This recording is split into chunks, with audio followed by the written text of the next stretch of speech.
tako dobro. Mali noćni razgovori, tople ljudske priče, uz pregršt sočne glazbe. Tako dobro. Svakog ponedjeljka na Radio Nacionalu. Uz Ljudevita Grgurića Grgu. Tako dobro. Tako dobro.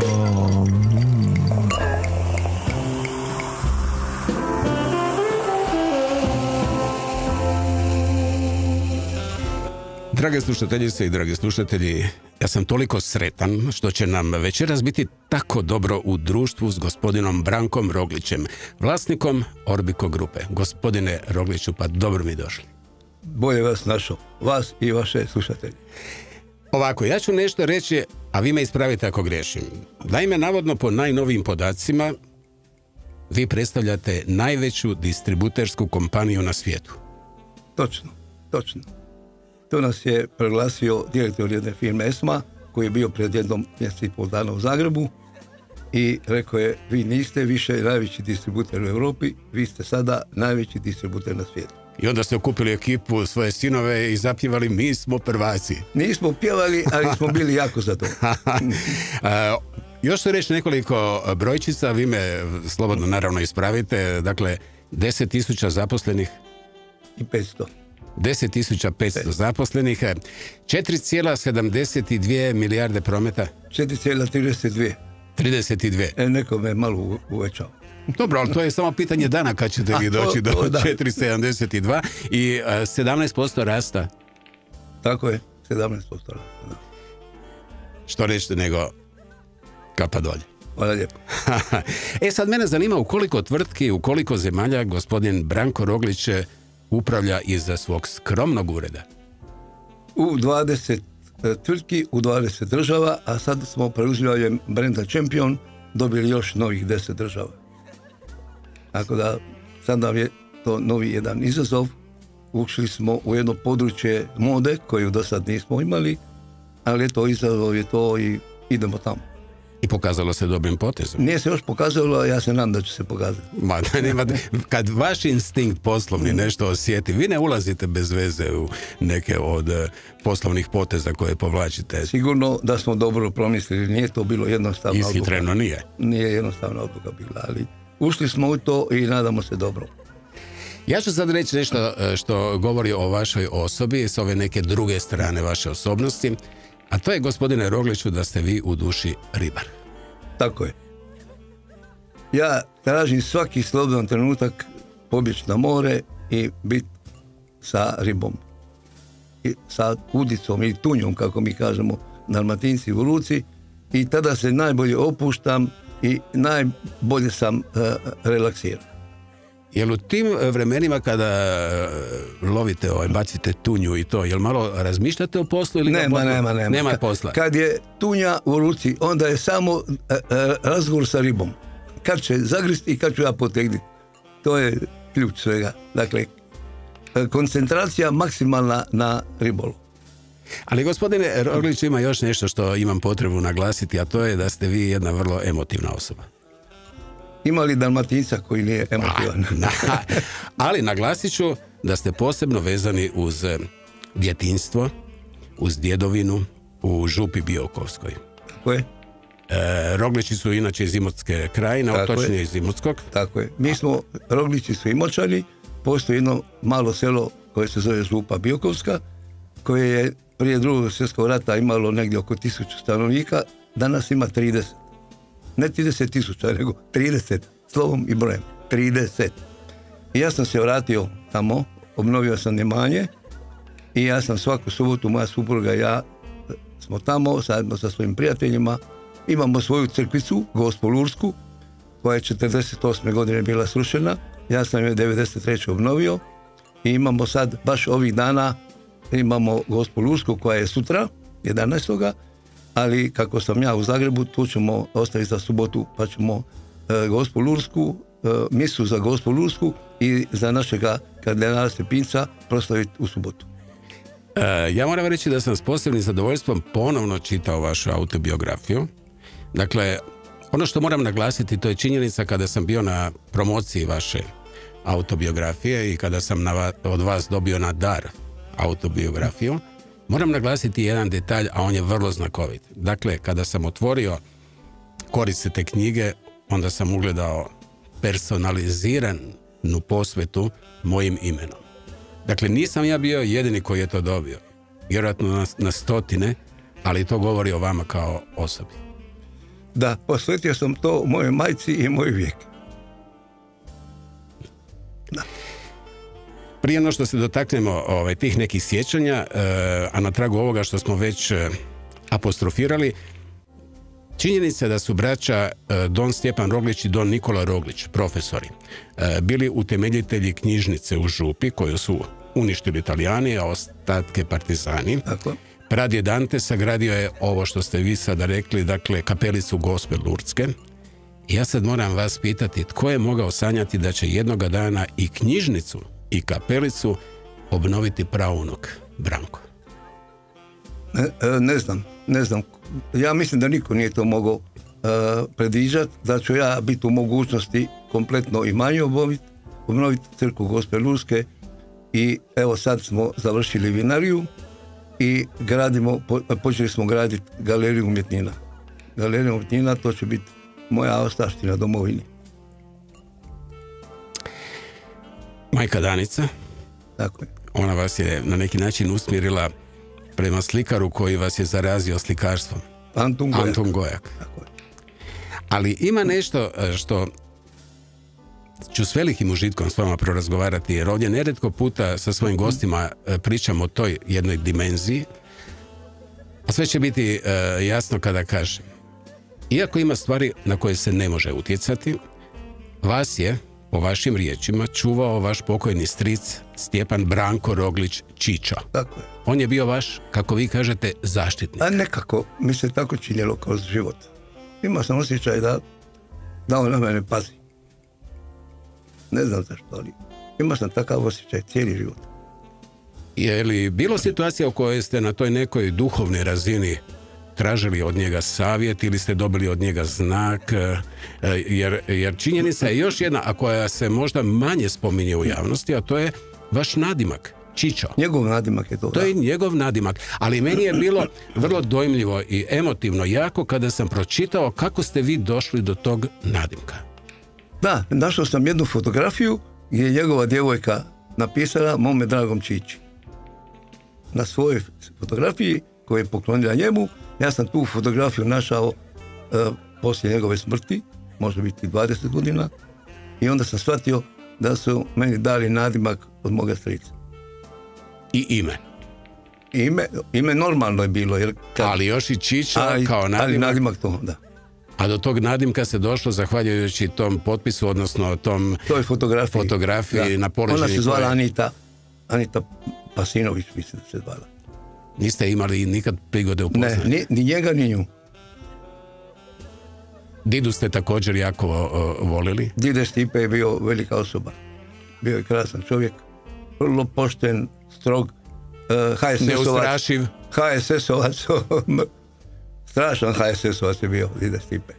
Da, ima čak ova jedna epizoda koju ste naveli u svojoj autobiografiji gdje on u vrijeme talijanske okupacije na koje su svi morali u određeno vrijeme kad je kretala himna dizati ruke, to je meni majka ispričala. Ona je bila sa mojim djedom, svojim svekrom na ulici i za vrijeme NDH kad svira himna trebalo se stati i digniti ruku visoko, romanamente, ne?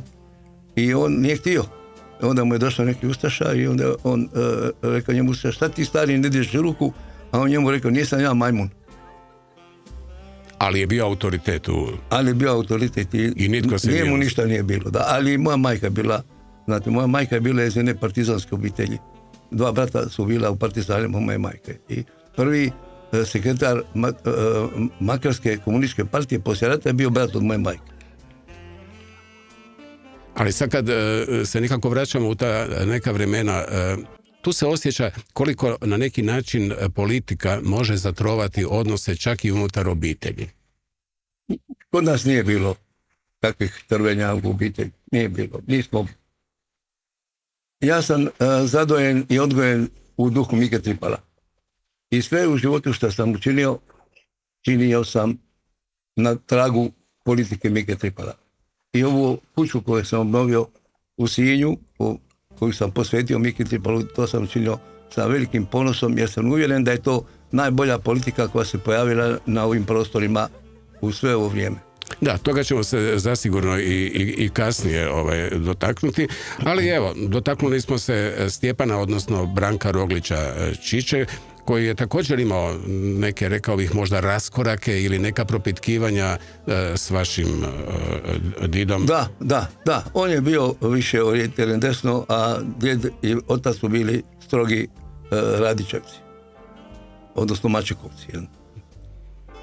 I tu je čak i dida u jednom trenutku bio vrlo rezolutan prigodom... Ne, jer zato što su ustaše uhapsili Mačeka i stavili ga u Jasenovac. I onda je pukla u obitelji između dva brata veza, ne? Jer ovi su bili Radići i Mačekovci, a ovi je bio skloni ustašama, ne? I onda je djed odbio dati svome sinu ruku. I moj otac isto. Da, rekao je, daću ti ruku pod jednim uvjetom. Ako je čista. Ako je čista. Gospodine Rogliću, vraćam se još malo vašoj autobiografiji koja počinje, kao što ste i vi na neki način naglasili, s posvetom. Mojoj majci Danici i mojoj Vijeki. Ljubav na prvi pogled. Tako je. Došao sam iz Splita u Makarsku, na Vespi, došao sam na plažu i tamo je bila ona i tu je počelo sve. I danas smo zajedno, 60 godina poslije. I dok ste bili u vojsci, bili su ti neki dugi razgovori? Bili su, da. Ja imao sam sreću, stavili su me daleko od Splita u vojsku, u Skopski Petrovac, to je aerodrom Skoplja, ali sam bio u avijaciji i imao sam dežurstva po noći i onda bi nazvao po vojnoj liniji Split i mogao sam s njom razgovarati 2-3 sata bez problema, bilo je besplatno. Ali kada ste se vratili, znalo se? Znalo se, ženidba. Ženidba, odmah. Je li točno da je vaš sin Josip dobio ime po ocu gospođe Vijeke? Tako je. Dakle, dali ste mu... A Stipe je dobio po mome djedu Stipi. Drugi sin je dobio po djedu Stipi. Jer sam ja trebao biti Stipe, da nije Branko poginio, onda bi ja bio Stipe. Ma dajte. A da, po djedu, prvo muško dijete ide po očevom ocu. A ovo ste dali na neki način posebni značaj kako nisam ja Stipe, onda je moj sin Stipe. Jasno. Ima još jedan lijepi detalj koji sam negdje iščitao, a to je da ste tijekom svih ovih godina imali, ja bih rekao, jedan hvale vrijedan običaj, a to je da ste od petka do nedjelje s obitelji. A samo tada sam bio s obitelji. Ja sam cijeli život, cijeli tjedan bio na putu. I vraćao sam se u petak navečer i u petak smo pravili tartar. To je bio kao ritual. Tartar je ritual bio, mi smo, naš 4 smo pravili tartar, to je bio petak navečer. Sinovi, dakle Stipe i Josip, je točno da su oni radili kod vas u skladištu? Tako je, od samih početaka, i jedan i drugi.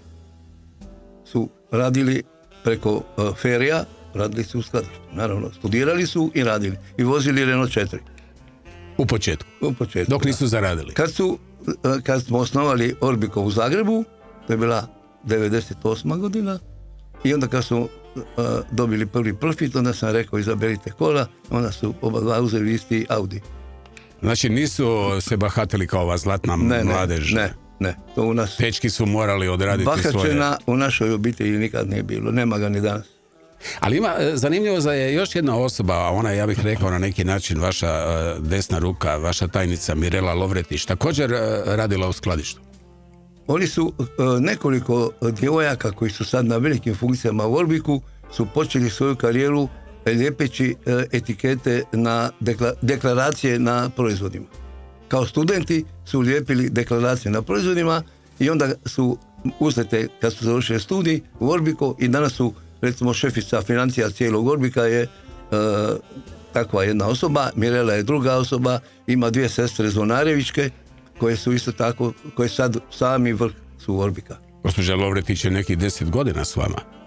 Više, ona nije bila odmah šefica mog ureda, ona je došla kasnije. Kao šefica vašeg ureda je nekih 10 godina. 10, tako je, da, ali je prije radila već u Orbiku. Ali je prošlo ovo lijepljenje deklaracija na čokoladama. Da, na Milka čokoladama. Na Milka čokoladama. Ali evo, po svemu sudeći ovo što sad pričate, osjeća se da vi straha od ustroja ove druge generacije nemate. Ne. Dakle, posloženo je hijerarhijski, zna se ko je predsjednik nadzornog odbora, gospodin Branko, a onda su potpredsjednici dva sina. I mi sve odluke donosimo zajedno, u mojoj sobi se donose sve odluke i to će tako biti dok ja budem mogao razmišljati.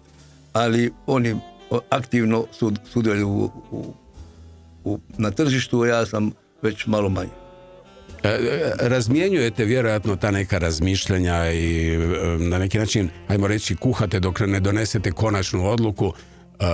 Uvažavate li neki puta ili možda promijenite odluku nakon što čujete argumente svojih sinova ili nekog od svojih direktora? Naravno, nikad nema odluke unaprijed određene bez da se razgovara o njoj. Svaku odluku treba prokuhati. Ali onda kad se donese, onda je se treba poštovati. Ja sam to naučio od predsjednika firme Varta, za koju sam radio prije karijere sa Orbikom, i jedan gospodin Schneider, koji je bio velika osoba, govorio je nekih 8-9 jezika. I on mi je rekao: Branko, saslušaj sve, ali kad donesiš odluku, donesi je sam. A kad si je donio, onda je poštuj. Ali percipiraj sve argumente koji su izneseni, stavi ih na vagu. Sve je saslušat i donijeti odluku. Ali onda kad si donio, onda ne daj da ti se mrda lijevo desno. Ima još jedna lijepa rečenica u vašoj autobiografiji koja glasi: moj uspjeh ne smije drugom donijeti propast. Onda nema blagoslova. To je točno. I tako sam cijeli život radio i tako sam se ponašao. U svakom poslu su dvojica ili više ljudi. I svi moraju biti pozitivni u poslovanju. Ako jedan nije zadovoljan, ne valja. Moramo napraviti posao tako da su svi zadovoljni. Win-win. Win-win, tako je. Autobiografija je doživjela i svoje izdanje u Sloveniji, tako je, u Bugarskoj, tako je. 2023. u Poljskoj. Je li točno da je gospodin Lech Walesa bio na promociji vaše autobiografije u Poljskoj? Da, ne samo bio, on je nju promovirao. Dakle, Lech Walesa je promovirao. U Sloveniji je predsjednik Kučan, a u Bugarskoj je potpredsjednica Bugarske. Tako da izuzetno sam ponosan, jer to su ljudi koji su osjetili koji sam ja trag ostavio u tim državama. Znate, ja sam karijeru počeo, ja sam prije imao Orbiku u Sloveniji nego u Hrvatskoj, jer tada je bila Jugoslavija. 90. godina ste vi krenuli u Sloveniji. 1.3.90. je osnovan Orbiku u Sloveniji. Da. Nakon 87. kada ste bili u Švicarskoj. U Švicarskoj, da. Nevjerojatna priča. Nakon Poljske sad vas očekuje još Rumunjska? Sad Rumunjska je već gotova, mislim da će sad će prijelom i mislim da je ta knjiga uskoro, pa ću opet morati izgubiti 2-3 dana tamo. I onda ide engleski? Onda će ići engleska, još nisam siguran da li ćemo englesku tiskati ili će biti samo na internetu. Aha, u PDF-u. Dobro. I navodno ide i onda drugo izdanje, prošireno izdanje. Sad ćemo Hrvatsku morati ponovo, jer je prošlo već od 2017. godine, znači ima 10 godina će biti kad budemo tiskali drugu, to će biti jedno 100 stranica još. Toliko se toga izdogađalo od ovih unatrag 3-4 godine. Mi smo tada bili, ja mislim, neko 2,5 milijarde ili ispod 3, a sad smo bliže 5. 5 milijarde. Ove godine će biti 5 okruglo, da. I najveći na svijetu. Tako je. Što nije zanemariva činjenica koja će biti posebno apostrofirana vjerojatno u ovom novom izdanju. Na to smo ponosni, ne samo ja i moja obitelj, nego i naši zaposlenici. Tako dobro. A tako je dobro u društvu s gospodinom Brankom Roglićem, vlasnikom Orbico grupe, koja je postala najveći distributer na svijetu. Da, trebalo je 37 godina do tada. Gospodine Rogliću, opet se naravno moram dotaknuti vaše autobiografije, jer to je riznica mudrosti, pametnih misli, vrlo motivirajuća za sve one koji se na bilo koji način upuštaju u taj životni put poduzetništva. Ima jedna sentenca, vrlo kratka, a misao je velikog Ivana Supeka, koji kaže: čim prihvatimo svoju slobodu, postajemo odgovorni za svoja djela i budućnost. Da, Ivan Supek je veliki čovjek, veliki hrvatski čovjek. On je bio pomoćnik Heisenberga, bio je uhićen od Hitlera, onda ga je oslobodio Heisenberg, nekako preko veza su ga oslobodili, došao je u Zagreb i odmah otišao u partizane i bio je u Zavnohu, tom zemaljskom antifašističkom vijeću narodnog oslobođenja Hrvatske, bio je za školstvo, dakle zadužen za školstvo. I taj Zavnoh, to je onaj dio hrvatskih partizana na koji mi Hrvati moramo biti ponosni. Još jednom ću ovo pročitati: čim prihvatimo svoju slobodu, postajemo odgovorni za svoja djela i budućnost. Tako je. Vi, gospodine Rogliću, nemate straha pred velikim svijetom? Pa ja sam prošao dosta velikog svijeta i navikao sam na to, na sve izazove sam navikao. Ali ovo što ste malo čas citirali Supeka vrijedi za sve nas u Hrvatskoj danas. Znate. Ali citirat ću ja još nešto, a to je vaša misao: poduzetništvo je briga o ljudima. Da. To sam tako doživio i Orbiko se razlikuje od ostalih firmi po dvije stvari. Jedna je to što ste sad rekli, da je poduzetništvo briga za ljude, a druga da je ideja iznad hijerarhije. Vi tu ideju i taj način filozofije poslovne unutar Orbika i njegujete na neki način gotovo svake godine. Vaši zaposlenici imaju mogućnost iznijeti neku od svojih ideja. I po prilici njih 2000 dobijemo ideja godišnje. I onda ideje se selektiraju i oni koji dobiju nagrade dobijaju o koristi koje ta ideja donese firmi određen novac. Dakle, ideja je ona koja pokreće sve.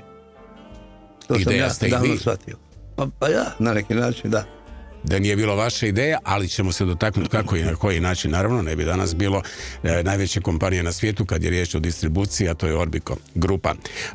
Činjenica je da poduzetniki nema radno vrijeme. Da, to je točno.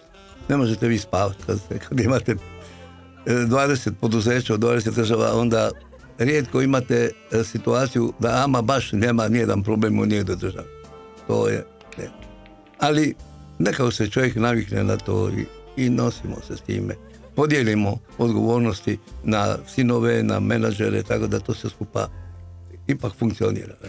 Ali gospodine Rogliću, moram vas još nešto pitati. Naime, evo sad ja stalno apostrofiram ovo, a to je na ponos naravno, ne samo Orbico grupe, nego i nas u Hrvatskoj kad govorimo o najvećoj distributerskoj kompaniji na svijetu. Kad dođu ti ljudi izvana u vaš ured, ja moram reći, vaš ured je skroman. Skromnost je vrlina. Ja to nisam trenirao, ja sam to donio iz svoje kuće. Od majke. I toga se držite čak i u ovim vremenima u kojima dotičete sam vrh distributerskih poslova. Pa slušajte, bahaćenje nije zdravo. Nije, u najmanju ruku mogu kazati, bahaćenje nije zdravo. Ne želim se ja izdvajati od moje okoline po ničemu. Nemate vozača? Imam zadnje 2 godine. Imam 81 godinu i počelo mi se spavati i onda su me sinovi i supruga rekli... Dosta je bilo. Da, moraš. I onda čovjek koji ide sa mnom ribarit, on me vodi. Tako da sad me čeka dole. Tako da, Jure moj, nezamjenjiv. Ali imate jednu dobru naviku, a to je da pješke dolazite na posao. A da, imam. Stanujem 100 metara od ureda. I onda laganini, zna se vaš, rekao bih, protokol ili vaš itinerar, a to je gospodin Branko Roglić dolazi u Orbico grupu u 8 sati ujutro. Ma u 7. A u 7 ste vi? Ja u 7 krećem i u 7:15 u uredu. Da. Ali ima jedan čovjek, mislim da sam to negdje pročitao, za kojeg ste vi rekli da je na neki način bio vaš uzor, a to je osnivač IKEA, Ingvar Kamprad. Tako je, to je veliki čovjek. Od njega se trebalo sve to naučiti. Ja sam može biti imao nešto u sebi, ali on je vozio svoj auto iz 1964. godine, pa kad su ga pitali, pa zašto vi ne kupite nov auto? On kaže, pa zašto, Kamijanka je dobar. Prema tome, ja sam vrlo sličan po pristupu. Bahaćenje nikome ne koristi, a najmanje onome ko se bahati.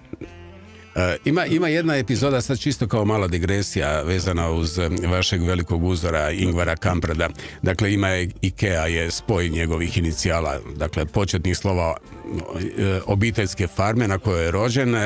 Elmtarice zvala i najbližeg sela Agun Arid, tako otprilike, i naravno njegovo Ingvar Kamprad. No, ne znam je li vam poznata činjenica da je on s 5 godina počeo zarađivati prodajom šibica, s 10 godina se biciklom vozio po susjedstvu i prodavao božićne ukrase i olovke. Ali sad dolazimo do nešto vrlo znakovitog, ali i tekako vrijednog za apostrofirati, a to je da je gospodin Ingvar u tinejdžerskim godinama se priključio nacističkom pokretu pod utjecajem bake Njemice, koja je bila velika štovateljica. I sad dolazimo do ključne priče. Dakle, bila je velika štovateljica Hitlera. Kasnije je on to razdoblje opisao kao najveću svoju pogrešku u životu. A bio je tinejdžer. I vjerovali ili ne, napisao je i pismo svim svojim zaposlenicima u kojemu je tražio od njih oprost. Ja mislim da je dobro postupio. Koja je to veličina? Da, dobro je postupio. Važno je priznat svoju grešku ako si je napravio. I to je jako, ja mislim da je to jako važno. Da čovjek prizna svoju grešku ako je napravio. Ako je utvrdio da je napravio grešku, treba je priznati. I to što prije. I on je u ovom slučaju sigurno učinio dobro. Vi se, gospodine Rogliću, kao što smo naglasili već u nekoliko navrata, ništa mudro, ali to je činjenica, bavite distribucijom, ali se bavite i turizmom. Da. Dakle, izgradili ste kuće koje možemo preciznije nazvati vilama. Tako je. I hotele. Tako je. Imate i jahte koje rentate. Da, imamo oko 40-ak. 40-ak jahti. Je li točno, gospodinu Rogliću, da vi nikada niste bili ni na jednoj od jahti, nego na svom brodiću od 9 metara? Je, to je istina. To je istina? Da. A moja žena ni jednu jahtu nije vidjela. I to je istina. Znači, vaš mali, ono što se kaže, kaić 9 metara... Nije to baš mali, 9 metara, dobro, to je pristojno. To je ribarski brod. Na jahti nitko od vaših, ni gospođa Vijeka, ni vi niste bili? Nijedno jahti. A moja Vijeka nije ni jednu vidjela. Ja ne mogu, mislim, gospodine Roglić, ovo je meni, mislim da me razumijete da sam malo konsterniran. To je tako. A imamo mi jedan malo veći ribarski brod, isto sam ga kupio polovnoga, tako da kad nas ima 5 ili 6, kad idemo, dosta smo i samo 2 ili 3 puta, to je malo veći brod, ima 11 metara, nije tako baš mal, ali ovaj mali, meni najdraži, taj mali brod je za ribarenje. I ovaj veliki je za ribarenje, ali može više ljudi stati. Moj gospodine Rogliću, koliko ovdje emocija sad u ovom studiju, a koliko će ih tek sad biti? Naime, dopustite mi da vam kažem Čičo. Dakle, Čičo voli posao, Čičo voli na udicu vaditi ribe, Čičo voli Župu Biokovsku, voli Split, tako je, voli Makarsku. Tako je. Sve točno? Točno. Ali voli i jednu pjesmu. Ja već znam da će vas ona dojmiti i da će vas onako emotivno dići, a to je pjesma pod nazivom Tvoja zemlja. Vice Vukov, i onda ćemo morati krenuti put hrvatskog proljeća.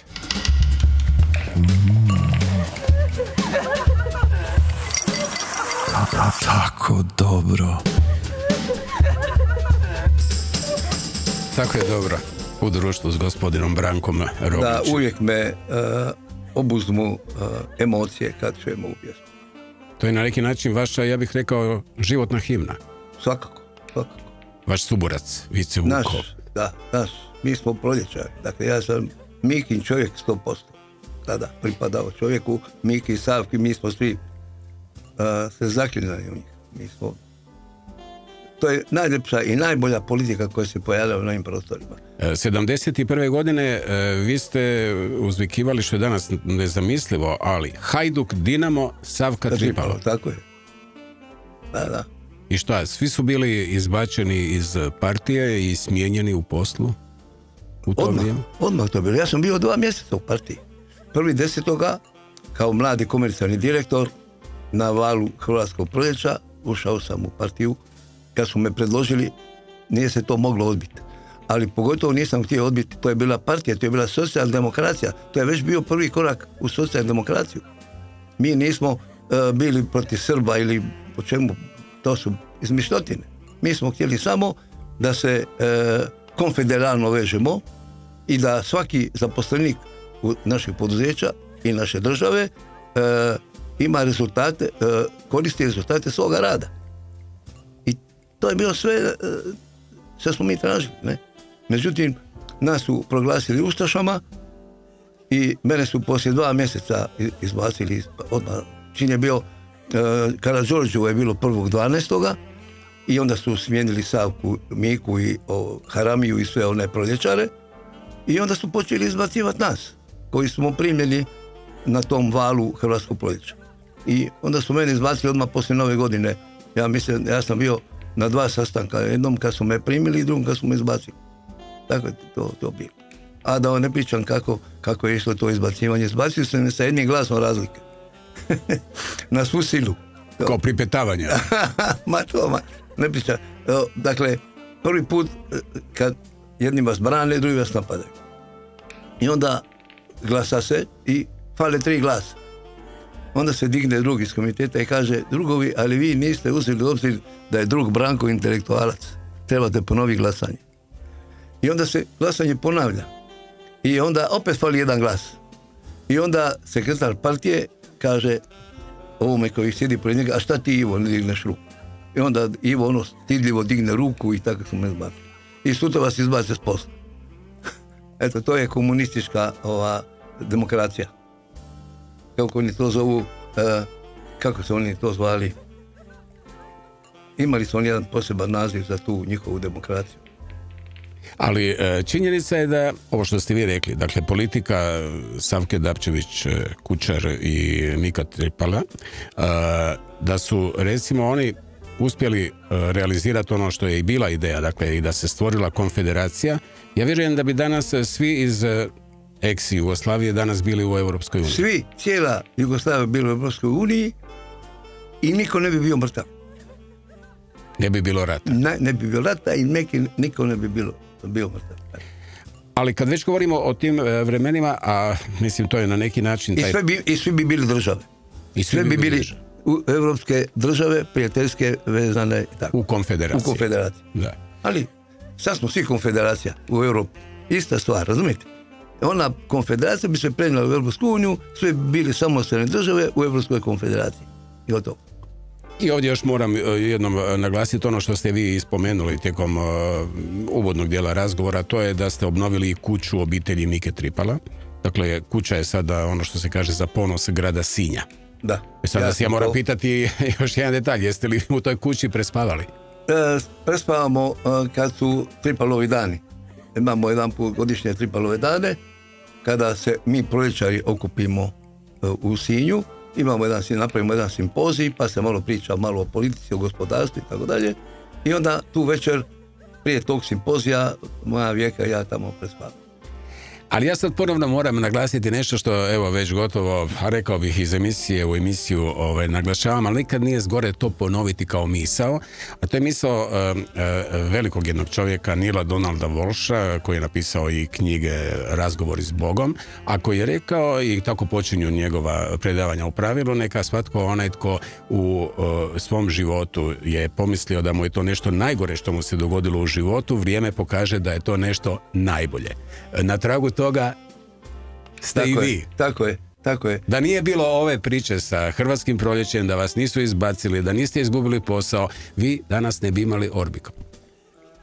Vjerojatno je to, da. I jedan moj prijatelj meni prije 10 godina rekao, kaže, ti bi Čičo, ovim što su te izbacili, svaki mjesec trebao dati 1000 eura. Ali vidite kako to, nikad ne znate šta je dobro, šta je loše, ne? Srećete li kad... Meni je to bio kraj svijeta. To je meni tada bio kraj svijeta. Mislili ste da je to nešto najgore što vam se događa u životu? Da bi se kasnije pokazalo da ste... Dobio sam sina tek. Mlada obitelj. Pa, ne znam može li se gore stvari zamisliti. Postali smo Ustaši, pazite, nas su zvali Ustaši. Pa možete vi to zamisliti. Mi koji smo bili najpoštenije mislili o društvu, o svemu.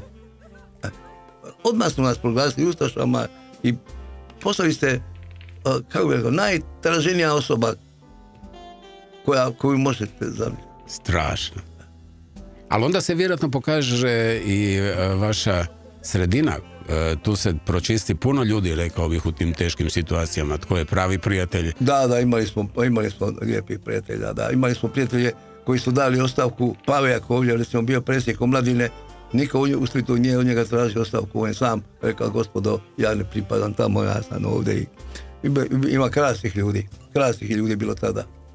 Znate, to. Ali mi ćemo, gospodine Roglić, onda odmah u ovo ljepše ovo vrijeme kada ste te 1987. godine zajedno sa još jednim proljećarom, ali ovim iz Češke, da. U Švicarskoj osnovali, a to je negdje bilo, ako se dobro sjećam, za 60.000 njemačkih maraka. Točno 60. Točno. To je bila moja ušteđevina. A on nije imao ništa, jer on je bio pobjegao iz Čehoslovačke i došao je raditi u Vartu. I tako smo se mi upoznali. I onda smo odlučili, najprije smo shvatili da je komunizmu kraj. Da neće dugo izdržati. Ove zemlje u Jugoslaviji više se nije moglo plaćati u inozemstvo, počeli su probleme sa devizama i shvatili smo da neće biti. I onda smo rekli, idemo osnovati jednu firmu pa ćemo malo raditi. Tako smo otvorili firmu u Švicarskoj, on je imao nula para, ništa nije imao para, a ja sam im rekao, Emile, znaš šta, ti ćeš više putovat, ja sam u Jugoslaviji, ja tamo ne mogu puno putovat, ti ćeš mora više putovat, zato ti ja dajem 50% firme i budi 50% vlasnik. I onda smo tako radili i prve godine smo zaradili 400.000 njemačkih maraka. To je bio naš profit. I onda sam ja na jednom velesajmu u Zagrebu upoznao ekipu iz Ljubljane, iz firme Uniselkos, koja je bila pred stečajem. Firma je bila pred stečajem i oni su bili tamo kod nas na štandu i razgovarali smo o eventualnoj mogućnosti da ja dokapitaliziram tu firmu. To je 90. godina. To je bila 89. I 89. Ali šta je bila sreća u svemu tome? Da je Ante Marković donio zakon da se može imati privatna firma. Prvi put je u socijalizmu bilo moguće imati privatnu firmu.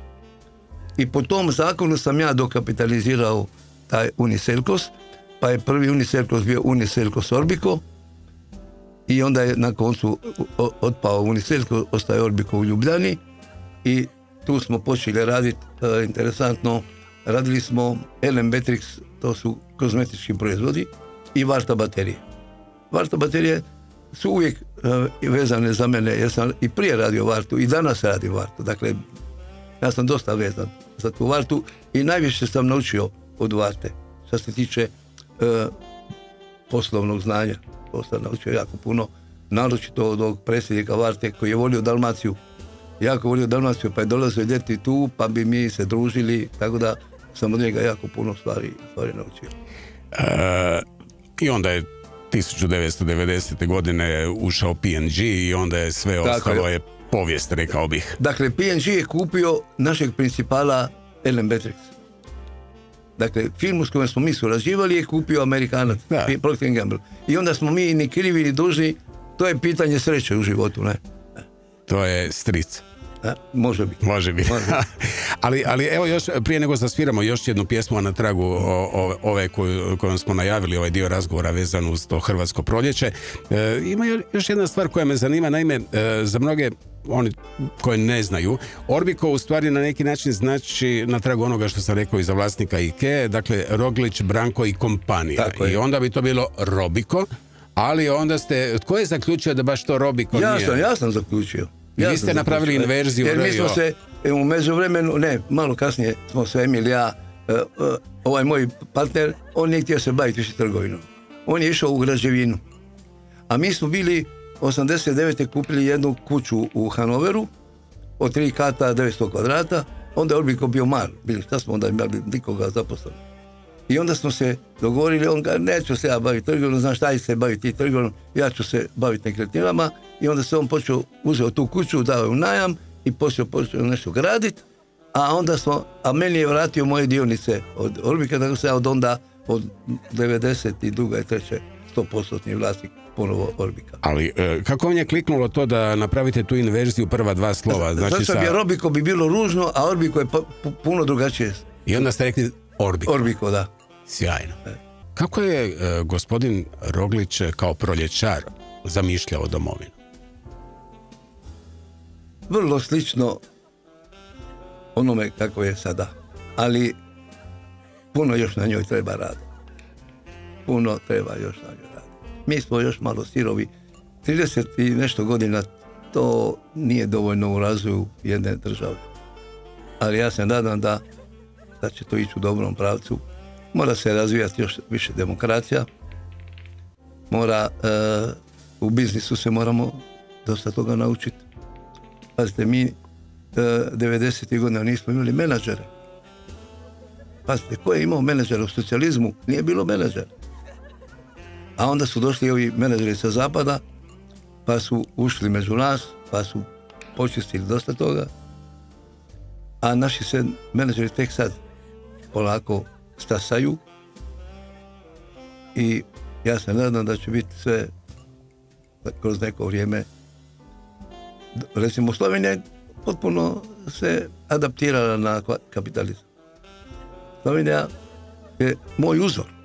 Želite reći da u Hrvatskoj još nema kapitalizma? Pogledajte koliko je u vlasništvu države poduzeća. Kad bude 80% u privatnim rukama, onda će biti to kapitalizam. A treba još puno toga napraviti. Treba ukinuti puste općine, 574, imamo općine, grada i šta ja znam, i županije. Trebalo bi na 6 županija. Tradicionalnih hrvatskih 6 županija, 10 općina svaka županija. Treba restrukturirati državna poduzeća, šume, vode, gdje su pune viška zaposlenih, pa su onda njihovi proizvodi preskupi, a njihovi proizvodi ulaze u svaki proizvod koji se na području Hrvatske proizvede.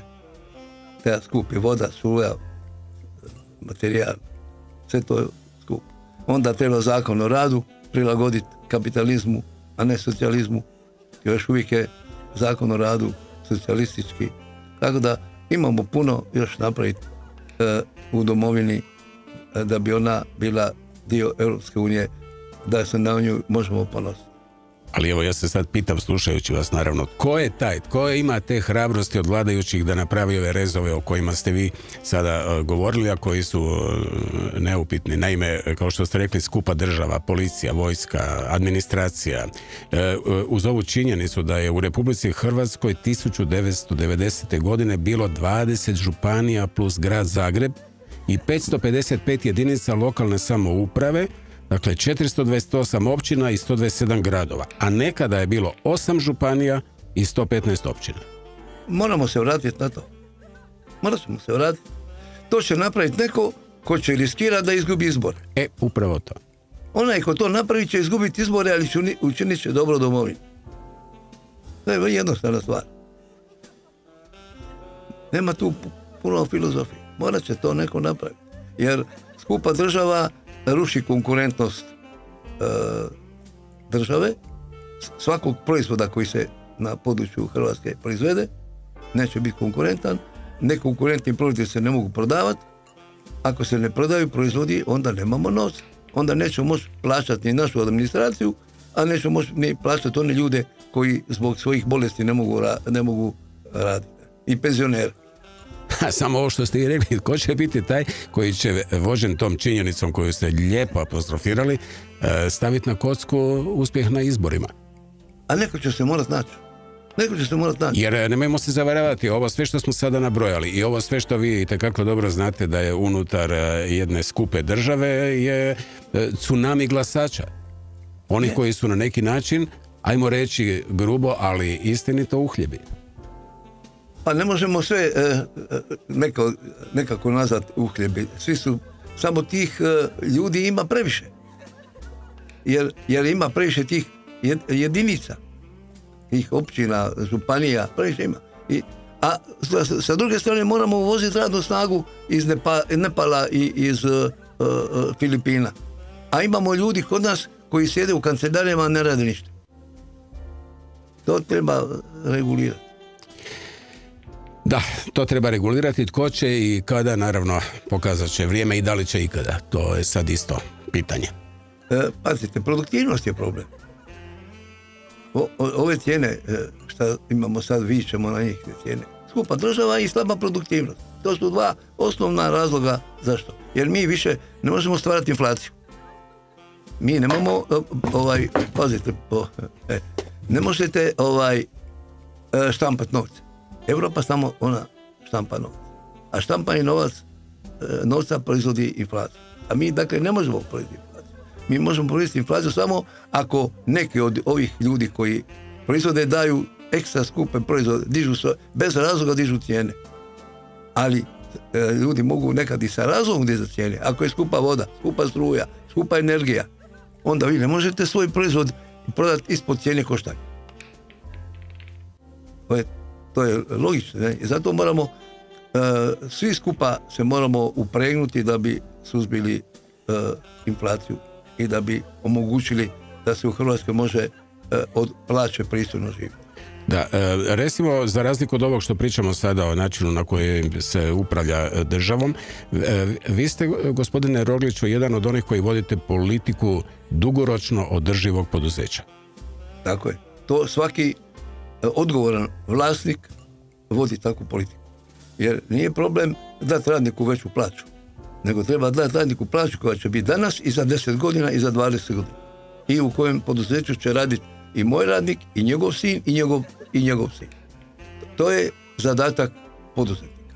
I naravno, ću ponoviti, da poduzetništvo nije luksus, nego briga za ljude. Moji radnici su meni bliski kao moji sinovi. I nikad mi se nije u životu dogodilo da nisam na dan kad isplate plaće isplatio plaću. U ovih, od prvog Orbika do danas, nikad nije plaća kasnila ni jedan dan. Nikad nijedan račun dobavljaču nije zakasnio i nikad nijedan anuitet banci nije zakasnio. Ali poduzeće određuje vjerojatno i kolike su plaće. Naravno. Stanje u poduzeću određuje koliko radnik može dobiti plaću. Ako je stanje bolje, ako ima više uspjeha, onda se plaća može podignuti. Ali nikad se ne može podignuti iznad onog iznosa plaća da ugrozi dugoročnu održivost poduzeća. To vodim ja računa, da je poduzeće dugoročno održivo. Ali ima još jedna vaša osobina, gospodine Rogliću, a to je činjenica, da je kod vas sve odmah jasno. Nema kod vas vidjet ćemo. Pa to u principu u ozbiljnog poduzetnika ne postoji vidjet ćemo. Morate, imate nekad i sreću, pa ste odlučili se donijeli ste neku odluku, odlučili ste nešto, pa uvijek nekad nešto ima, ne možete o svemu uvijek dobro predviđati. Ali eto, dosta sam imao sreću, pa sam, dosta odluke dosta dobro donosio. Ali dobro, nerijetko puta ste rekli nekoliko premisa koji su potrebni za uspjeh. Evo, ja ću ih sad apostrofirati, vi ih još možete naravno nadopuniti. A to je, dakle, po gospodinu Branku Rogliću, za uspjeh su potrebni ideja. Tako je. Na prvom mjestu. Tako je. Znanje. Tako je. Hrabrost. Tako je. I onda dolazi šećer na kraju, sreća. Sreća. Bez sreće nema ništa. Slušajte, evo sad ću samo jedan primjer. Firma Gillette i firma Procter & Gamble su dvije velike svjetske kompanije. Ja sam bio distributer Procter & Gamble. I sad nije se znalo ko će koga kupiti. Ili će Procter & Gamble kupiti Gillette, ili će Gillette kupiti Procter & Gamble. Da je Gillette kupio Procter & Gamble, onda bi ja ostao bez posla. A ovako je ostao bez posla distributer od Gillette, jer je Procter & Gamble kupio Gillette. To je samo pitanje bilo sreće. Ja bi se morao početi baviti nečim drugim, razumijete? Ali ovako sam ja udostručio svoj promet. U jednim potezom ne z mene, nego mog poslovnog partnera. Tako da vam sreća jako puno u životu znači. Ili, dopustite mi još jednom naglasiti, ili je ipak u pitanju neko tko od gore preslaguje kockice. Pa nismo još raščistili to. Znate, ja sam doživio velike prijatelje, gospodin Pavuna je moj prijatelj i on vjeruje u Boga, vrlo čvrsto vjeruje u Boga. I očito ima nešto što vodi konce, ne znam. A možda je tu i stric umiješao svoje prstiće. Može biti da je on je glavom platio moju sreću, da. Da.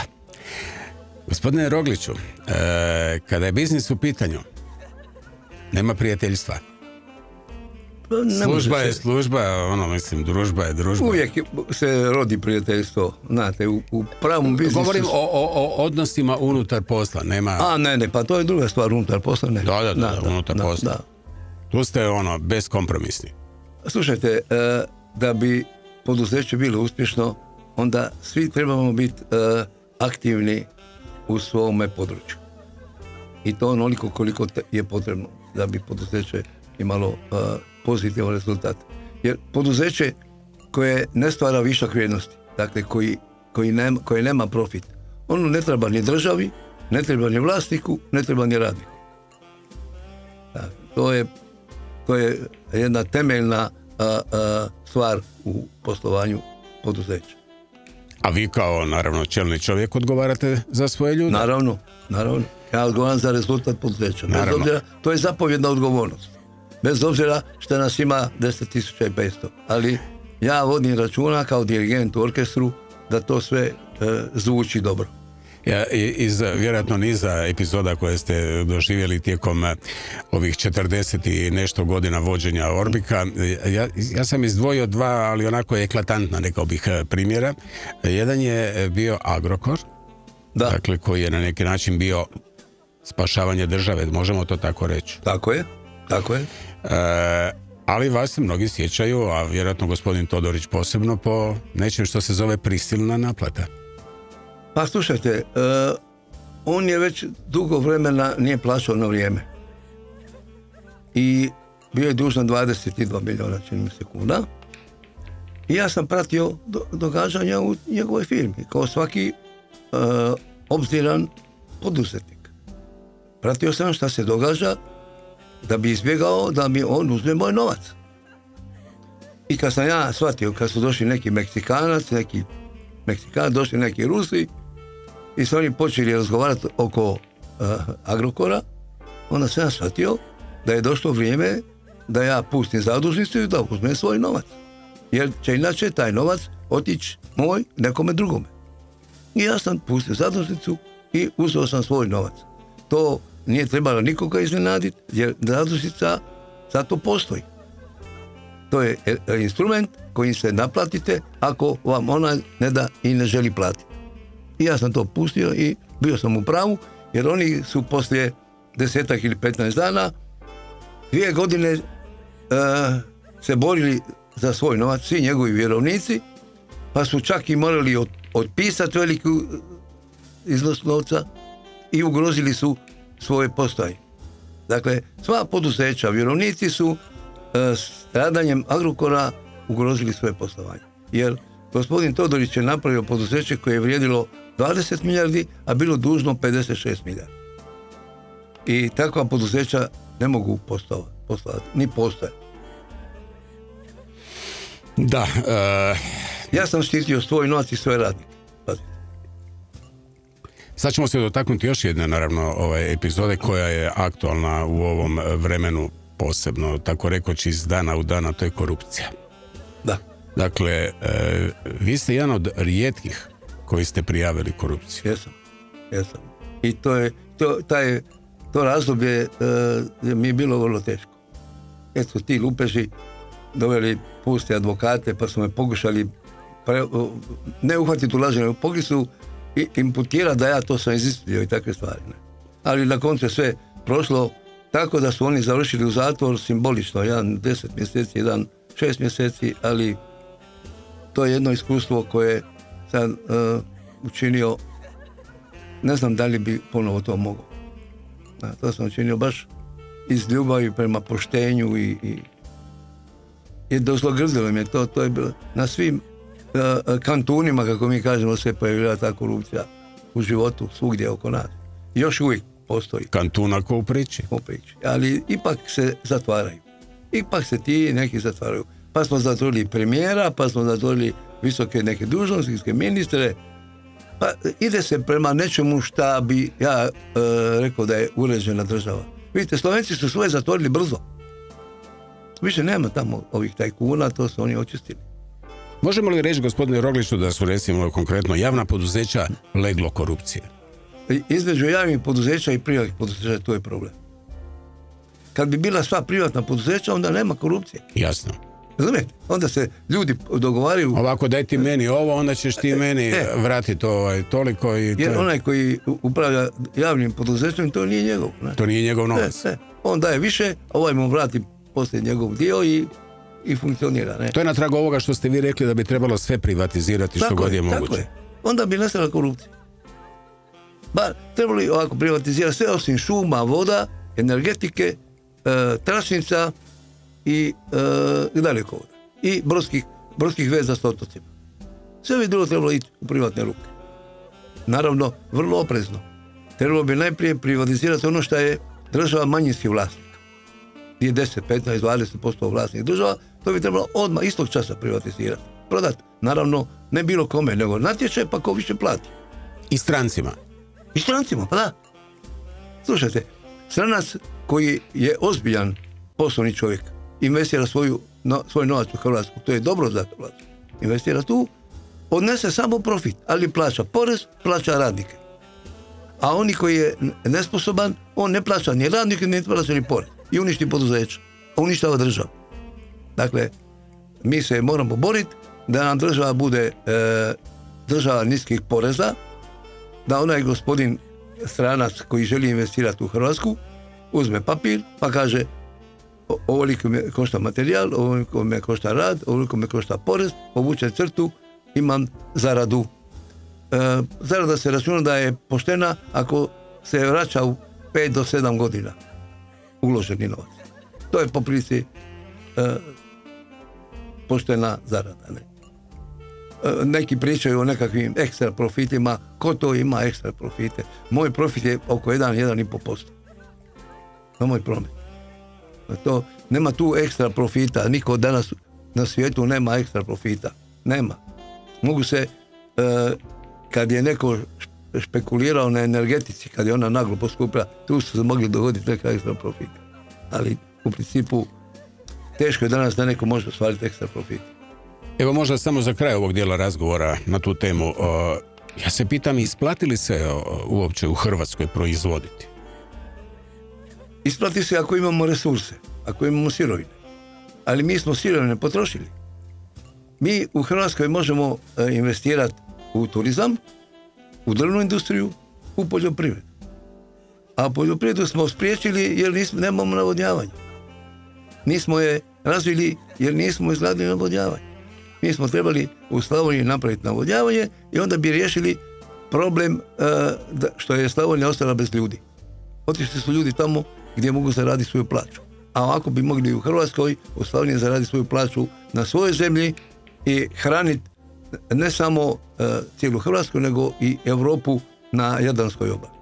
Gospodine Roglić, evo sad slušajući vas, pa možda samo na kratko, vjerojatno ste o tome na neki način razmišljali, a imate svoje mišljenje zasigurno, spomenuli ste turizam.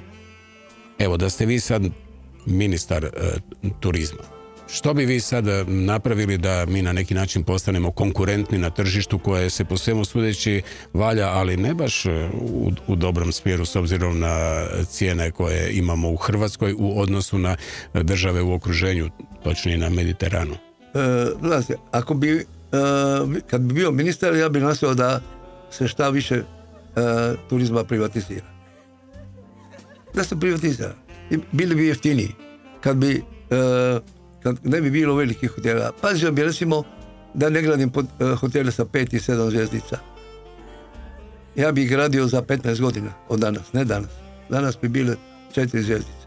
Jer mi još nismo prepoznati kao tržište za ekstra luksuzne hotele.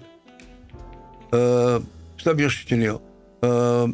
Sačuvao bi što je god moguće više naš pesaž.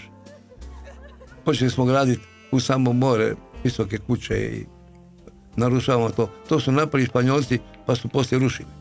Mi moramo paziti da to ne izgradimo pa da ne moramo poslije rušiti. Pesaž, mi imamo najljepšu obalu na svijetu. Ja sam prošao puno svijeta, nema tako lijepe obale što je naša jadranska obala.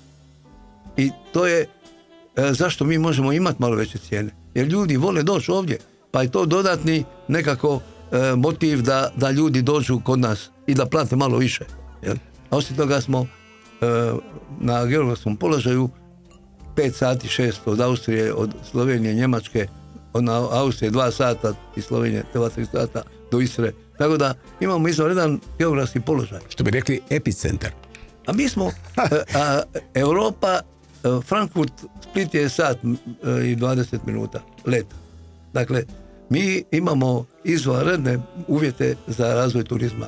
Ja sam zato investirao u turizam. Ja investiram u turizam i u brodove, i u čarter, i u hotele, i u restorane i tako dalje.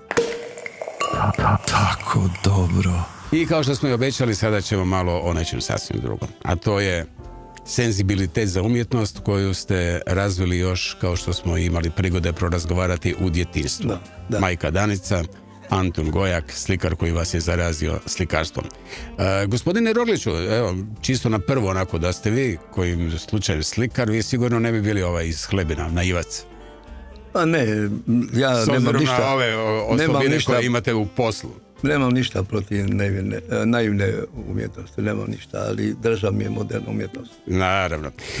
No, sad moram naglasiti još jednu činjenicu, da osim što ste uspješan poduzetnik, vi ste i veliki kolekcionar umjetničkih dijela. Ne zaboravljate na edukativnu funkciju umjetnosti, rekao bih, u što spada čak i vraćanje zagubljenih dijela nacionalne baštine u Hrvatsku. Da. Ali i sponzorstvo umjetnika, posebice onih mladih, koji se ne mogu osloniti, nažalost, na dotacije ove države. Da, već sam dugo vremena u tome, od Kuzme Kovačića, pa onda preko Dragičevića u Makarskoj, Karija Ivančića u Istri, Ana Belzanze, to je jedna umjetnica koju ja poštujem jako, i Gorana Težak, to je jedna mlada, relativno mlada, 30 godina, slikarica, jako dobra i perspektivna. Tako pokušavam pomagati njima, a u zadnje vrijeme sam to učinio i u nekim zemljama u kojima Orbiko radi, recimo u Bugarskoj i u Poljskoj. U Bugarskoj sam organizirao izložbu na koju se javilo 200 mladih slikara u Bugarskoj. Napravili smo izložbu od njihovih radova, selektirali smo 50 radova, pa smo napravili izložbu i otkupili te radove. To smo isto napravili u Poljskoj lani. Tamo se javilo 300 slikara sa 600 radova. Pa smo selektirali na nekih 30-40, jer nismo imali veću dvoranu, pa smo otkupili jedno 15 komada, tako da povezujemo mlade slikare iz Hrvatske i Bugarske i Poljske, tako da nekakav međunarodni utisak i međunarodni iskustvo da dobiju. Ali ja mislim da je vama na neki način posebno zahvalna ova mlada slikarica koju ste spomenuli, Gorana. A da, ona je po mojoj procjeni najbolji mladi slikar općenito u Hrvatskoj, i ja sam joj ustupio jedan prostor u Orbiku kao atelje. Svaka čast. Ja mislim da je ona sad ovog trenutka u ateljeu, sigurno. Ona voli vrlo to. često, ona pitura je. Ona je Istrarka, pa ja nju zezam. Ona dosta često pitura je. Gorana, jel vi piturajete sada? Molim? Piturivam. Pa, di su tebe našli, Gorana? A pituraje u ateljeu. A na poslu si? Evo, pogledajte. Gorana, pa kako tebe? Grga te doveo? Evo, zvali su me. Majko moja. Jesi stvarno u Zagrebu? Jesam, da. Lijepo. Ajde. Pa Gorana draga, evo, budite ljubazni, recite nam, evo, gospodin Roglić je iznenađen da ste vi u ateljeu u Zagrebu, ali negdje sam čuo ili pročitao da ste vi onaj dan kada ste upoznali gospodina Roglića i kada vam je on dao prostor unutar svoje Orbico grupe, točnije iznad svoga ureda, da je to za vas bio jackpot. Pa da, mislim malo je reći, to je jednostavno, sad vidim da je to bio veliki vjetar u leđa. Mislim dalje na meni, naravno, ja moram raditi, moram stvarati, ali bazu sam dobila. Bazu imam, atelje imam, radne uvjete imam, nema bolje od toga. Koliko ste već godina unutar prostora Orbico grupe? Ove godine na jesen će biti 14 godina, punih 14 godina, da. Kolike su režije, koliko plaćate? Ništa ne plaćam, koristim prostor, slikam, stvaram, realizirala sam pa preko 20 samostalnih izložbi u to vrijeme, duplo više skupnih i tako. Pa ja bih rekla da je vaš mecena, gospodin Roglić, vaš na neki način anđeo čuvar. Pa je, da, moglo bi se tako reći. Gorana... Da, pratim me, ne da mi da odustanem. Pa zašto bi odustali? Je li uopće ima smisla razmišljati o tako nečemu? Ne, to bi bila šteta. Kad bi ono odustala, to bi bila šteta za domovinu. Ne damo da Gorana odustane. Ne, Gorana je vrijedna. Gorana draga, zanima me kako ste vi započeli svoju umjetničku karijeru i što vas je evo na neki način potaknulo da se bavite slikarstvom? Zajednički prijatelj je doveo Goranu u mene. Ma da. Gospodin Kavazović, da.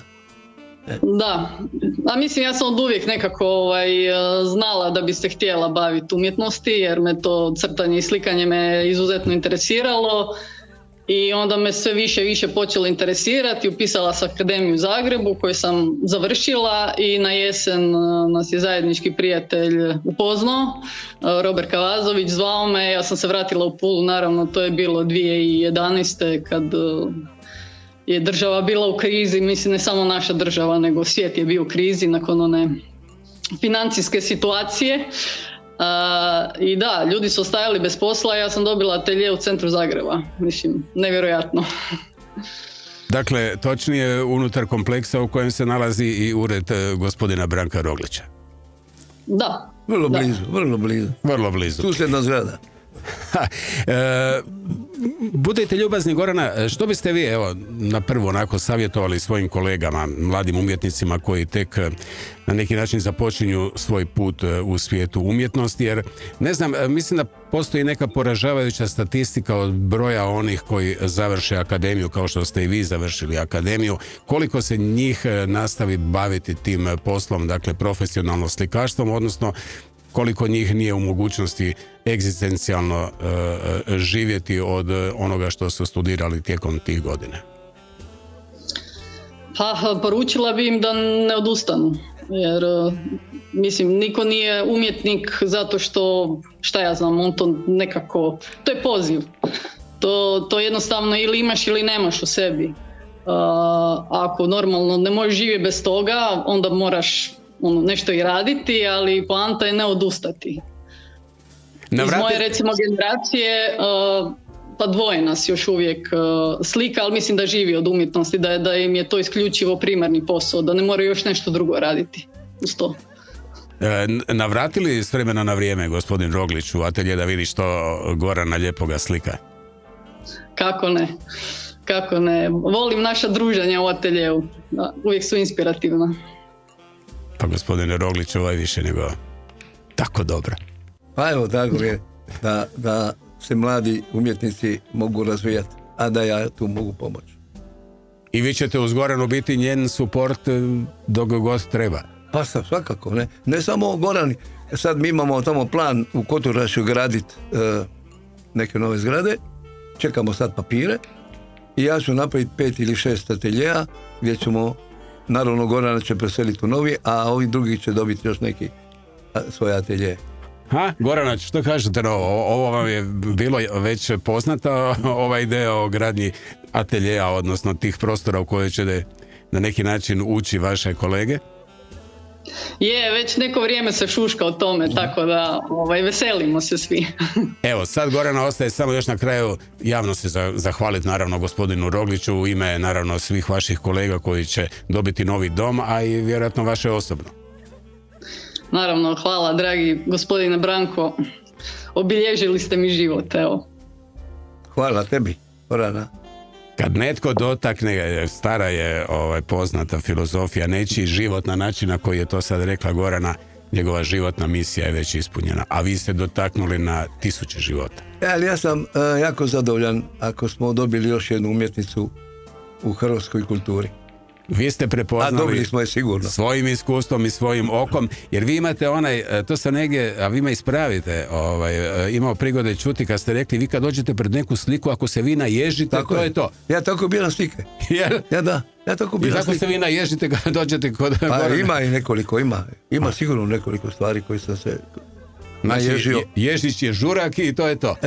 I imam u ovoj galeriji koja se sad počela graditi, bit će sigurno za mlade slikare, naravno ja već vidim par Goraninih koji će biti u toj galeriji tamo.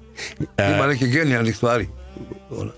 Gorana draga, evo, na tragu ovoga što smo sada prorazgovarali, evo, ja sam se naježio, ali ne od slike, nego od ove priče i od ovog hvalevrijednog poteza kojeg je gospodin Roglić odlučio napraviti, a vama već i omogućio, i u očekivanju vaših kolega jedno veliko hvala. Ali jednu stvar bih sad htio reći o Gorani. Gorana ima sestru blizanku. I ne možete ti prepoznati koja je koja kad dođu. Šta, može muljati kao da je to Gorana, a sestra se zove kako? Jedan put je došla ona sa sestrom tamo u firmu i bili smo ispred i bili su njeni roditelji i ja nisam mogao prepoznati koja je Gorana, koja je sestra. Ali ja sam čuo da je Gorana rekla da se sestra zove kako? Ne znam. Zorana. Lorana. Lorana, da. Zorana. Zorana i Gorana. Okay. To je interesantno bilo vidjeti, da. Ja ne mogu vidjeti s njom, se toliko vidimo dosta često, a nisam mogao prepoznati koja je. Znači da uđe u atelje, vi bi bili sigurni da je Gorana, a ono je Zorana. Ali kad bi vidio slike, može biti da bi bilo. Onda bi naravno sve bilo jasno. Ne, bilo bi interesantno vidjeti, je li pokušala Zorana nekad slikati? Pa nije, u principu ona nije, nema senzibilitet za slikanje, ali je kiparstvo je završila srednju školu umjetničku, tako da što se toga tiče tu ima talenta. Evo ga. Ali put je odbao u drugom smjeru. Ali znači otišla je drugim putem, nije ostala u umjetnosti, u skulpturama. Gorana draga, velika vam hvala. Želimo naravno puno uspjeha u vašem profesionalnom radu. Hvala na iznenađenju. I naravno dug život u okruženju, unutar okruženja u Koturaškoj, gdje je Orbiko grupa i gdje je naš dragi domaćin i večeras moj dragi gost, gospodin Branko Roglić. Hvala vam i puno sreće. Hvala vam puno. Gorana, hvala. Bog Gorana. Bog Gorana. Evo, to je ono što sam vam rekao, gospodine Rogliću. Kad netko ovako kaže promijenili ste mi život, što treba više od toga? Slušajte, ja moram još naglasiti ovdje i veliku zaslugu Mirele, šefice mog ureda, koja me spaja sa tim i vodi računa. Ona je vaša desna ruka. Desna ruka, da. Gospođa Lovret. Da, ona u umjetnosti baš mi puno pomaže. Gospodine Rogliću, jeste zadovoljni, je vam dobro? Jako mi je dobro. Hvala vam velika. Hvala vama. Gospodine Rogliću, danas je jedan vaš veliki prijatelj slavi rođendan. Ako ste zaboravili, bit će belaja. Nisam zaboravio, jedan ima, ali još ga nisam nazvao. Ma ko je? Jednog ga prijatelja, neću sad spominjati. Pa spomenite ga, Bože, šta sad? Pa nije to tajno. Igor Zidić. Igora Zidića niste nazvali, nazvaćete ga. Pa znam da mu je rođendan. Gospodine Zidiću, pa vi slavite rođendan? Evo ga. Evo. Igore, bajko, šta smo na ovo učinili? Gospodine Zidiću, sretan vam rođendan. Šta je tehnika? Happy birthday to you. Evo, izvolite sad, gospodine Rogliću, imate prijatelja na vezi, čestitajte mu. Evo, Igore dragi, sretan ti rođendan. I želim da ih bar još 50 zajedno dočekam. Nemoj presjerati, morao bi biti stonoga da se krećem. Ovako, za sve slušateljice, naravno slušatelje, gospodine Zidiću, još jednom sve najbolje prigodom vašeg rođendana u ime ekipe, naravno Radio Nacionala, slušateljica i slušatelja. Moram naglasiti da ste vi strastveni istraživač hrvatske umjetnosti, koji je posvetio velik dio svog rada proučavanju hrvatskih slikara, poput recimo Ive Dulčića, Ede Murtića, Zlatka Price, točno? Slušajte, Igor je broj 1 u tom svom zanatu. Da. Vi se dugo družite naravno s gospodinom Zidićem, on je čak bio i lektor vaše autobiografije koju sam tijekom ove večeri nekoliko puta apostrofirao, napisao joj i predgovor. Vi ste jako ponosni naravno na suradnju s njim. Naravno. Pazite, Igor je najzaslužniji za ono što ja danas imam. I naročito za ono znanje koje sam ja pokrao od Igora, da se grubo izrazim. Jer, nije bilo krađe, to je normalna razmjena dobara, tako ja. Dobro, eto, ponosan sam.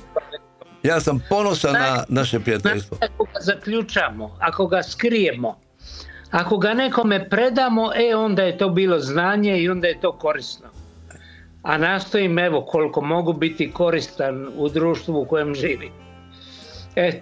Eto, hvala ti na svemu što smo zajedno napravili. Krivice.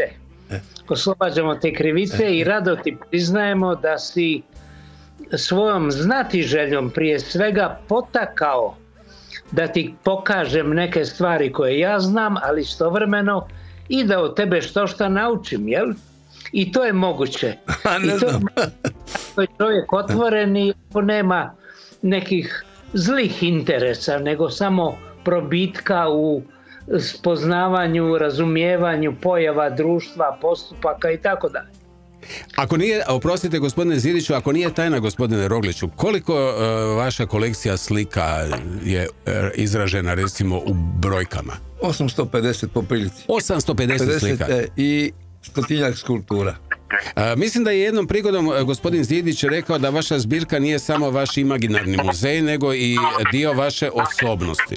Dakle, riječ je o likovnoj baštini u posljednjih nekih 150 godina, gospodine Zidiću. Jest, tako je. A kad kažemo da je to slika osobnosti, kod svakog pravog kolekcionara dade se, osim rukopisa slikara, negdje pronaći i njegov pritajeni, ali ipak njegov rukopis. Ono što on voli i zašto on voli to što voli.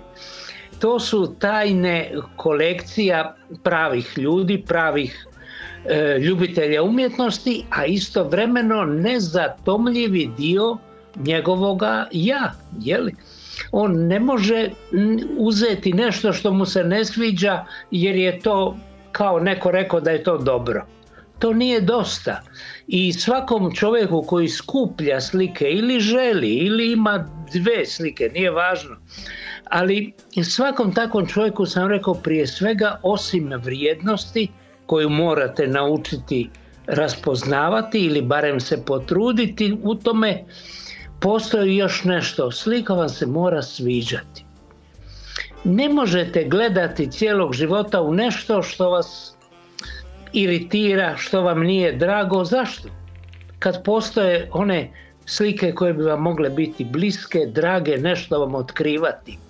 To je isto kao da razgovarate uzaludno cijelog života s nekim koji govori nekim trećim jezikom i ne možete se razumjeti. To nema potrebe za takvim zbirkama, za takvim načinom kolekcioniranja i ono nikad ne ostavlja dobroga ploda. Kad međutim i prepoznajete što je dobro, ono što čini autonomni kvalitet same slike, i kad vas ta slika nečim potiče, inspirira, zadovoljava, onda je to pravo djelo na pravom mjestu. Gospodine Zidić, ovdje moram naglasiti još jedan detalj, a to je osobina našeg dragog gospodina Branka Roglića. Činjenica da, recimo, kriterij profesionalca kojim se vi vodite je vjerojatno u raskoraku s onim kriterijem pomoći umjetnicima kojim se vodi gospodin Roglić nerijetko puta, i onda sad dolazimo do jedne osobine filantropa, dakle gospodina Roglića koji kupuje slike kako bi pomogao nekom od ljudi iz svijeta umjetnosti. Nerijetko puta će reći, ali znaš, on je branitelj, ja sam tu sliku morao kupiti. Je li to točno? Jest, točno je, i mi smo davno na to naišli, i kad sam ja jednom prilikom nešto spočitao da neka slika nije na razini te kolekcije, jeli, onda je on imao jednu takvu humanitarnu ispriku i rekao me, pa nećemo o tome razgovarati, ne treba o tome razgovarati, jel? To je nešto što se zapravo, Stančić bi rekao, to se mene ne tiče, jel? Jer to nije ono gdje sam ja ekspert, a recimo to su dobre slike. Ali visoko cijenim, znate, ne može se to tako pilom samo razdvojiti ili sjekirom, što je još gore. Ne može se to tako razdvajati dobro srce, filantropsko srce i pogled na dobru umjetninu. Koji put su to stvari koje se jako približe. Pa je koji put srce funkcionira tako da preporuči neku sliku i na kraju bude dobro, ispadne dobro. Nije uvijek taj osjećaj filantropski samo osjećaj milosrđa bez pokrića. Neka to milosrđe ima i pokriće u profesionalnom pogledu, profesionalnom odabiru, i onda imamo sretne prilike, sretne slučajeve da se vrijednost geste onoga koji je kupio i vrijednost slike koju je netko ponudio poklope.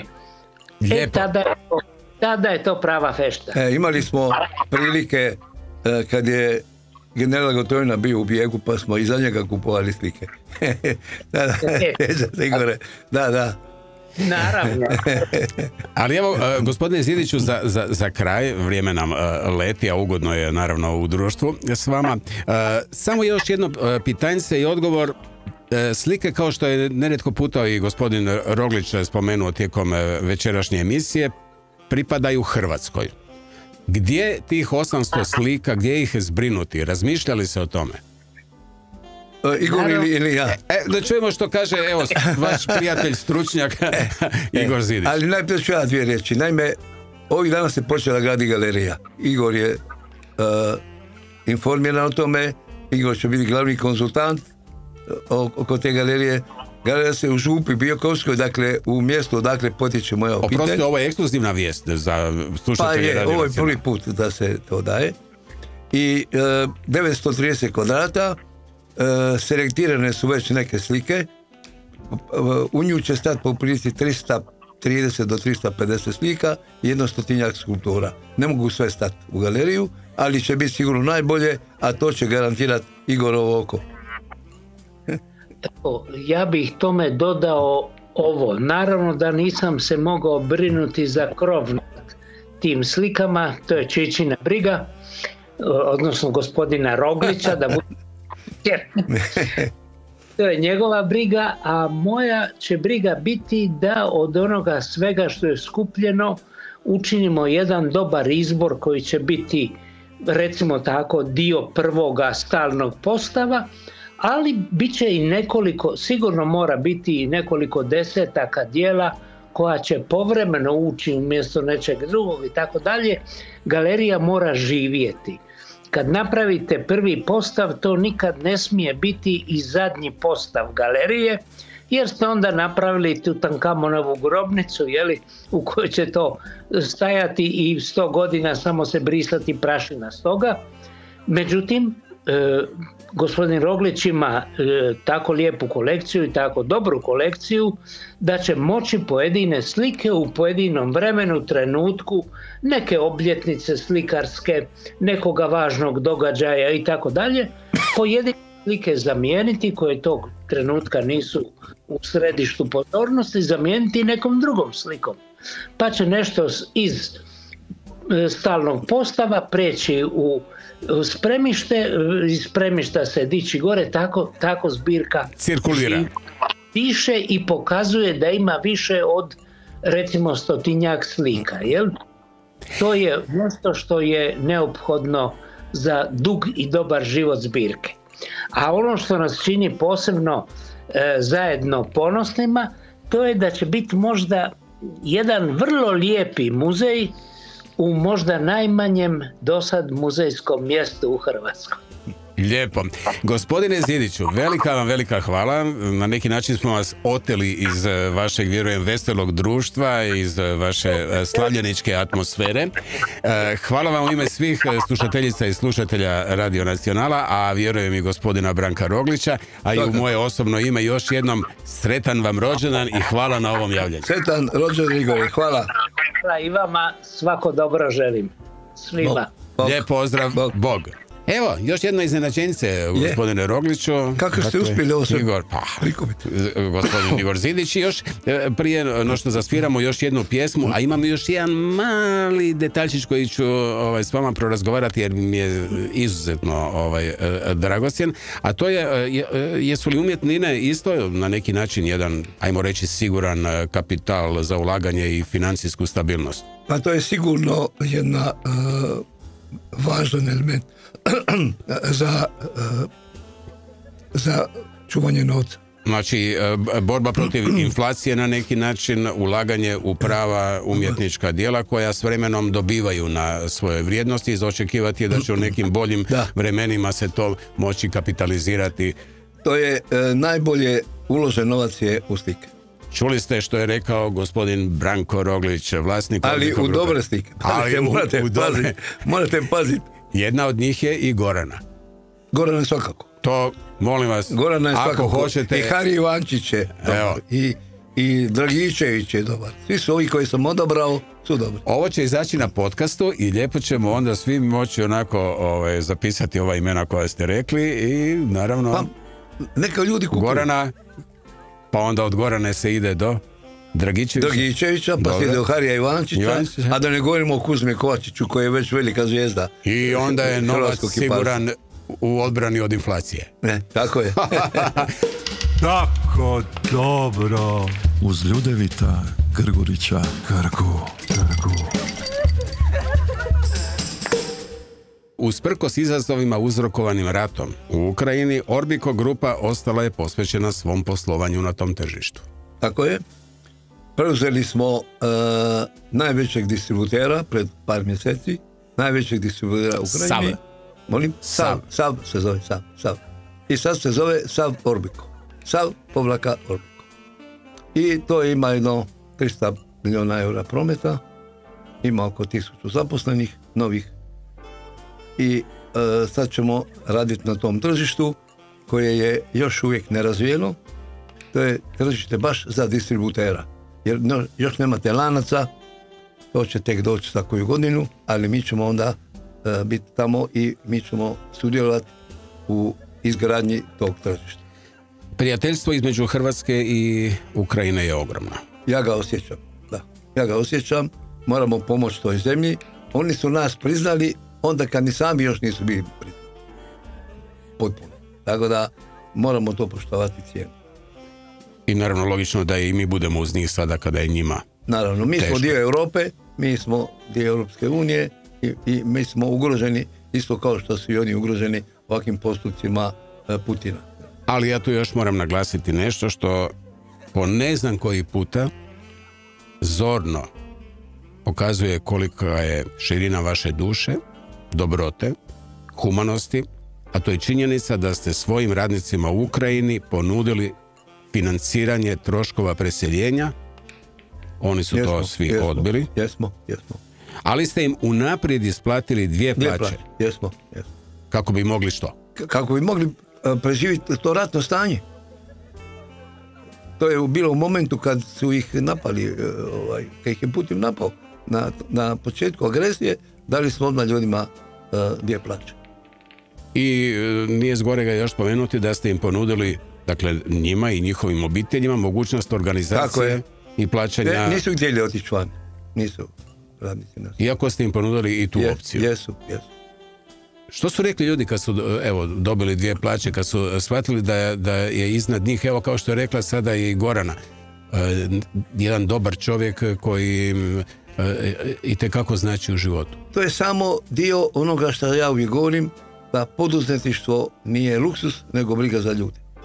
To je samo briga za ljude koji su moji radnici i to ja izuzetno poštujem. I svakome treba od njih omogućiti da razviju svoju osobnost u firmi. I da se pokažu, treba radniku pokazati da je on važna karika u lancu firme. I onda funkcionira dobro. Da, ali ako se ne varam, Orbiko ima i u Rusiji svoje radnike. U Rusiji smo zamrzli firmu. Morali smo zamrzeti firmu. Jer su dobavljači koje smo prodavali u Rusiji uglavnom američka roba. I ostavili smo ostavili smo samo kostur firme koje plaćamo, a ne radimo ništa. Ti ljudi su se vjerojatno imali prigode na neki način kroz neformalne razgovore izjasniti o situaciji. Nismo ih tamo imali puno. U Rusiji nismo imali puno zaposlenih. Za njih je vjerojatno rad također... Kostur firme je ostao, a oni rade tamo, u stvari primaju plaću, a ne rade, jer čekamo da to prestane, pa da se ponovo prodaja ostvari. Za kraj, još nešto, ali vrlo kratko, jer s vama bi ja, gospodine Rogliću, mogao napraviti 2 emisije. Još jedan projekt na tragu onoga što je širina vašeg zanimanja u ovom segmentu kulture, a to je projekt Snovi. Da. To je pred godinu i pol kad smo počeli s time, ja sam rekao, sad sam napravio dosta za sebe, sad želim napraviti nešto za domovinu. I onda sam angažirao 50 mladih povjesničara i napravili smo taj projekt Snovi da osvjetlimo 20. stoljeće, jer sam ja pročitao neke stvari, knjigu od jednog Židova koji se zove Filip Cohen, i kad sam ja tu knjigu pročitao, onda sam vidio da oko nas vrvi lažima, komunističkim lažima u prvom redu, koji su bili više propaganda nego istina. I onda sam rekao, ova država mora, u interesu svih naroda koji žive na ovim prostorima, mora se istina staviti na stol. I onda će istina omogućiti da se izvrši pomirenje među narodima ovdje na ovim prostorima.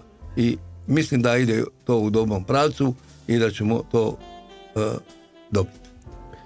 Dakle, koliko je meni poznato, projekt Snovi, dakle u sklopu kojeg je postavljena čak i web platforma gdje hrvatski povjesničari, dakle tim jednim, rekao bih, jednostavnim, da ne kažem populističkim jezikom, objašnjavaju ova razdoblja ili događaje svekolikom pučanstvu. Tako je. Na pravi način, na način koji nije falsifikat povijesti. Na webu su i članci i videa za one kojima je to naravno jednostavnije, a pokrenut je i podcast. Tako je. U sklopu projekta otvorili ste, dakle nevjerojatno, još jedan vaš poduzetnički pothvat, nakladničku kuću Tragovi prošlosti. Tako je. Do sada ste izdali knjigu uglednog hrvatskog povjesničara Zdenka Radalića. Tako je. Dakle, sjećanja u kojoj se bavi temama kao što su hrvatstvo, slovenstvo, jugoslavenstvo, partizani i ustaše. Tako je. I knjigu Prijestolonasljednikova smrt. Tako je. Dakle, tragovima slovenskih i hrvatskih interpretacija sarajevskog atentata još jednog uvaženog povjesničara iz Slovenije, Andreja Rahtena. Tako je, moga prijatelja. Vašeg prijatelja i čovjek kojega smo spomenuli negdje na početku ove emisije, a to je Ivan Supek. Naime, ove godine će biti 110 godina od rođenja velikog Ivana Supeka. Velikog čovjeka koga ja izuzetno poštujem i on zaslužuje spomenik. Veliki spomenik, isto kao i Andrija Hebrang. To su 2 hrvatska velika čovjeka koji zaslužuju spomenik da im domovina napravi. I ja se nadam da će se to dogoditi, a ja bi to financirao. A što se tiče knjige od Supekovog sina, dakle isto se zove Ivan Supek, sin od fizičara velikog, isto fizičar, on sad piše biografiju svoga oca i to će uskoro, najveću sad u prijelomu i uskoro će izići. To je knjiga koja će biti vrlo interesantna jer osvjetlava hrvatski antifašizam koji je bio najveći na prostorima Jugoslavije, koji se odvijao u Zavnohu i taj antifašizam hrvatski na koga smo mi svi ponosni je nažalost ubojstvo Andrije Hebranga prebačen na pak zatamljen. Nigdje se ne spominje hrvatski antifašizam, spominje se samo u kontekstu jugoslavenskog antifašizma, a u drugim državama bilo je antifašizma vrlo malo. U 80 do 90% antifašizma se događalo na području Banovine Hrvatske. I Bosne, ali u Bosni su druga Tita i vrhovni štab uglavnom čuvali Dalmatinci. Jer Dalmacija je, kad je Italija okupirala Dalmaciju, listom otišla u partizane. Dakle, na tragu ovoga što ste rekli, a u očekivanju realizacije spomenika koje ste inicijalno spomenuli, prigodom ove 110. obljetnice rođenja Ivana Supeka, izdaćete svezak od dvije knjige. Dakle, u jednoj njegov sin piše o svom ocu, a druga je neobjavljeni, navodno rukopis Ivana koje je on našao u ostavštini svoga oca. I još da zakucamo ono što se kaže na kraju, u projektu Snovi planirano je i snimanje dokumentarnog serijala. Tako je. I pomoćemo sve ono što se događa na tragu osvjetljavanja istine u 20. stoljeću. Gospodine Rogliću, toliko ste lijepih stvari napravili u životu. Stvorili ste najveću distributersku kompaniju na svijetu. Prošli smo niz humanitarnih projekata posvećenih umjetnosti, projekata koji će zaživjeti u našoj domovini, koje ćete ostaviti Hrvatskoj. Hoćete li vi imati snage da na neki način, a sad ćemo to onako zakucati na kraju, privedete za ručak recimo gospodina Plenkovića i gospodina Milanovića, da oni taj svoj ego potisnu u ime svih nas koji očekujemo da osobni ego nadraste i postane prijateljstvo u ime nas kojim trebamo i jednog i drugog. Ja sam se ponudio biti domaćin toj dvojici ljudi koje Hrvatska treba. I gospodina Plenkovića i gospodina Milanovića ova naša domovina treba. Ja bi bio sretan kad bi se oni odazvali na ovaj poziv i da sjedemo zajedno i da počnemo u interesu domovine naprijed raditi. Mala digresija, jeste li vi ikad u životu imali jednu takvu situaciju u kojoj ste, hajmo reći na neki način, osjećali animozitet prema drugoj strani, ali ste u ime zdravog razuma potisnuli svoj ego i pružili toj drugoj strani ruku i rekli ajde? Puno puta sam to napravio. Je li to teško napraviti? Ja mislim da u ovom slučaju to ne bi trebalo biti teško. Jer ovdje je u pitanju domovina i sve se može staviti sa strane, ali domovinu ne možete nikako staviti sa strane. Ja bih tako volio da gospodin Plenković i gospodin Milanović čuju vaše riječi, čuju vaš poziv i da vi njima lijepo na toj recimo večeri ili ručku kažete upravo ove riječi kojima bi ih motivirali da suspregnu svoj ego, maknu ga i da izdignu svoju osobnost i svoju pamet i zdrav razum u ime svih nas u lijepoj našoj. Kad bi se to dogodilo, ja bi im rekao volim vas. I ja bi im rekao volim vas i svi bi im rekli volimo vas. Evo, dakle, gospodo Plenković i Milanoviću, volimo vas. Eto, ja vas. Ali i mi vas volimo, gospodine Roglić. Hvala vam lijepo. Stvarno, toliko emocija, toliko topline sam osjećao tijekom ova 2 sata, evo čak smo malo i prekoračili vrijeme, ali nije mi žao jer bilo je veliko zadovoljstvo i bilo je tako dobro. Hvala vam lijepo. Slušali ste Tako dobro. uz Ljudevita Grgurića Grgu. Tako dobro.